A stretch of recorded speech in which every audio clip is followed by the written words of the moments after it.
Dear learners, you are welcome in my class.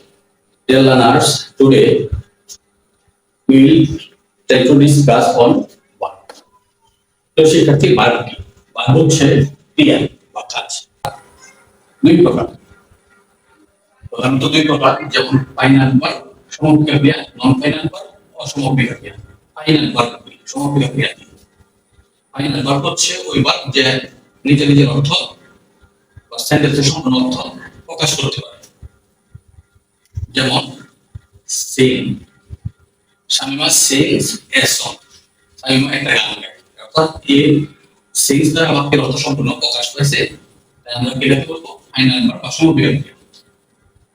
এখন দেখো নন final verb. নন final verb হচ্ছে অসমক্রিয়া ক্রিয়া, অর্থাৎ যে ক্রিয়া নিজের অর্থ স্বাধীনভাবে প্রকাশ করতে পারে না এবং যার টেন্স অনুসারে কোনো পরিবর্তন হয় না।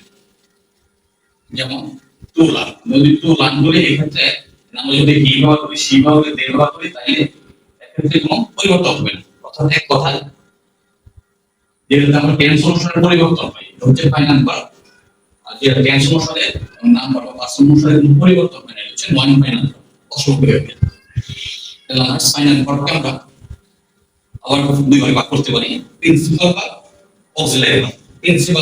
প্রিন্সিপাল হচ্ছে প্রধান ভার্ব বা মূল ক্রিয়া, অর্থাৎ যে ভার্ব নিজের অর্থ সম্পূর্ণভাবে স্বাধীনভাবে প্রকাশ করতে পারে, অন্য সাহায্য লাগে না, তাকে প্রিন্সিপাল ভার্ব বলে। যেমন প্রতিষ্ঠানের প্রিন্সিপাল হলো প্রধান, মানে উনি সর্বময় ক্ষমতা রাখেন। অক্সিলারি ভার্ব সাহায্যকারী ক্রিয়া, যে ক্রিয়া অন্যের সাহায্য ছাড়া বাক্যের অর্থ সম্পূর্ণভাবে প্রকাশ করতে পারে না। যেমন প্রিন্সিপাল ক্ষেত্রে যদি আমরা বলি he swims in the pool, swim হচ্ছে প্রিন্সিপাল ভার্ব। যদি বলি they are playing football, আর হচ্ছে অক্সিলারি ভার্ব, আর প্লেইং হচ্ছে প্রিন্সিপাল ভার্ব বা মূল ভার্ব। এর অর্থ হচ্ছে প্রিন্সিপাল ভার্ব নিজের অর্থ প্রকাশ করতে পারে, আর অক্সিলারি ভার্ব অন্যের ভার্বের সাথে বসে সাহায্য করে অর্থ প্রকাশ, নিজের অর্থ প্রকাশ করতে পারে না। লার্নার্স, প্রিন্সিপাল ভার্বকে আমরা দুই ভাগে ভাগ করতে পারি। এবার transitive verb, intransitive verb. Transitive verb সকর্মক যে ক্রিয়া অবজেক্ট ছাড়া নিজের অর্থ সম্পূর্ণভাবে প্রকাশ করতে পারে, অর্থাৎ নিজের অর্থ প্রকাশ করতে গেলে একটা অবজেক্ট লাগে। I saw the girl dancing, the girl হচ্ছে অবজেক্ট ছাড়া এই ট্রানজিটিভ ভার্ব নিজের অর্থ প্রকাশ করতে পারে। ইনট্রানজিটিভ ভার্ব যে ভার্ব অবজেক্টের সাহায্য ছাড়াই নিজের অর্থ প্রকাশ করতে পারে, তাকে ইনট্রানজিটিভ ভার্ব বলে। যেমন ফ্লাই, বার্ড ফ্লাই, পাখি উড়ে। এখানে আমরা কোনো অবজেক্ট ব্যবহার করি নাই, তারপরেও কি করছে, এটা অবজেক্ট ছাড়াই নিজের অর্থ স্বাধীনভাবে প্রকাশ করতে পারছে, তাই এটা হচ্ছে ইনট্রানজিটিভ, অকর্মক, অর্থাৎ অবজেক্ট লাগে না। লার্নার্স, অক্সিলারি ভার্বকে আবার আমরা দুই ভাগে বা তিন ভাগে ভাগ করতে পারি। নিশ্চয়ই দুই ভাগে, কিছু জায়গায় তিন ভাগে ভাগ করতে হবে, কারণ বেঁচে আছে তারা। এর মধ্যে অক্সিলারি ভার্ব তিন প্রকারের মধ্যে হচ্ছে primary auxiliary, modal auxiliary, linguistic auxiliary. কোথাও প্রাইমারি অক্সিলারি আর শুধু মোডাল অক্সিলারি ভাগ করছে।